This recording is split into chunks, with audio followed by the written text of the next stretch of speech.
We, as humans, of course have different habits that done almost every day. That's called a lifestyle. We're going to talk about Indonesian unique lifestyle, and here it is, 10 facts about Indonesian unique lifestyle. First, people behavior. Behavior, the way in which one acts or conducts himself, especially towards others. Curiosity. Indonesians are very curious people. In the first meeting, they can ask very personal questions. They do not mean to be impolite or disrespect your privacy with asking these questions. This is the way how they try to be friendly with strangers.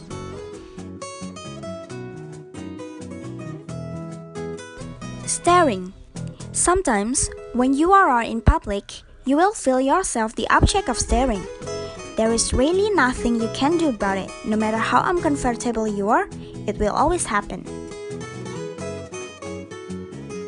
Showing the way.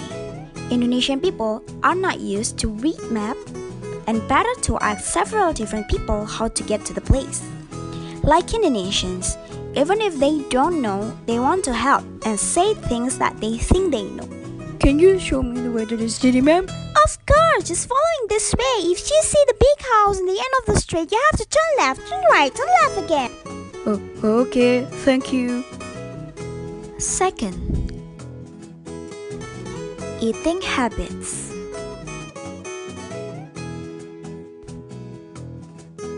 Indonesians say, if you haven't eaten rice, you haven't eaten, which implies that no matter what snacks you have consumed, you have not had a proper meal until you have filled your tummy with rice in some form or another.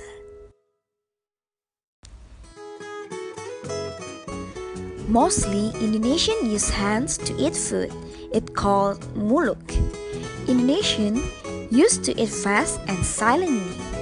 For the place, sometimes Indonesian food is served and eaten not at a table, but on woven mats covering a low platform or the ground.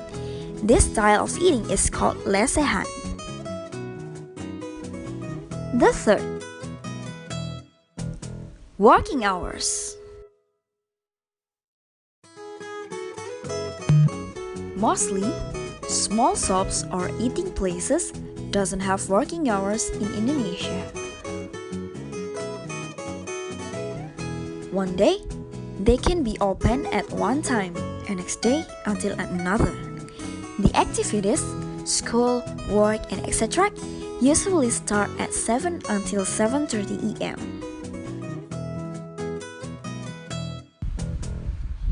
Couple living.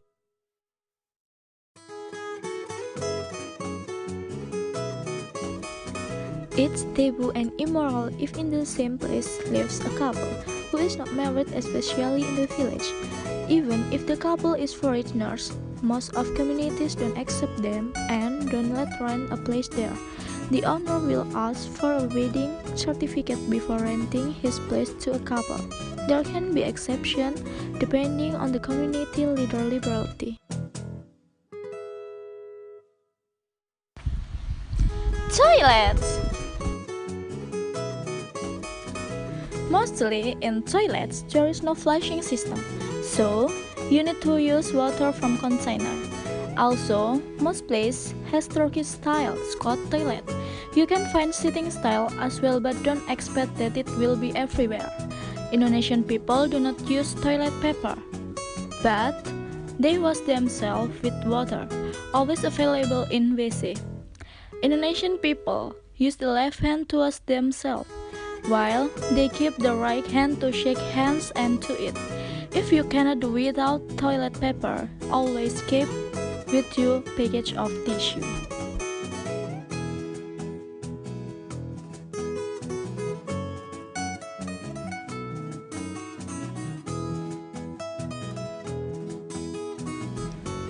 Language. Indonesia are bilingual, use national language, Bahasa Indonesia, and local language, for example, Bahasa Jawa.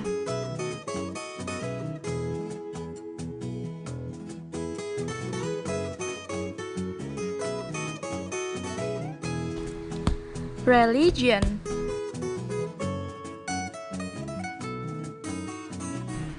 Indonesia considers itself a secular state constitutionally. However, the government recognizes only 7 official religions. There are Islam, Protestant Christianity, Roman Catholic Christianity, Hinduism, Buddhism, Confucianism, and the Baha'i Faith.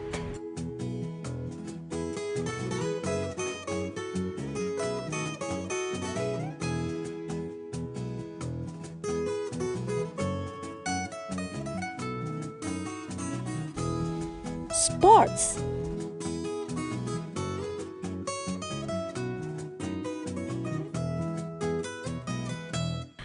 Sports in Indonesia are popular from both the participation and spectating aspect. Some popular sports in Indonesia are badminton, football, and the native Indonesian martial art pencak silat.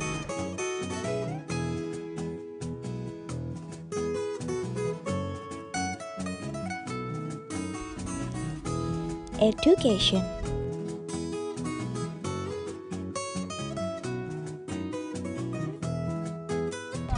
Education in Indonesia falls under the responsibility of the Ministry of Education and Culture and the Ministry of Religious Affairs.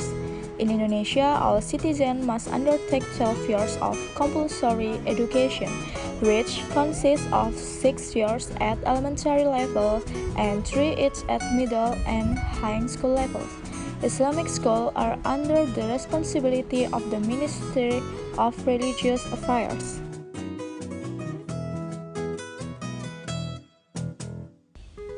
And the last one, outfits.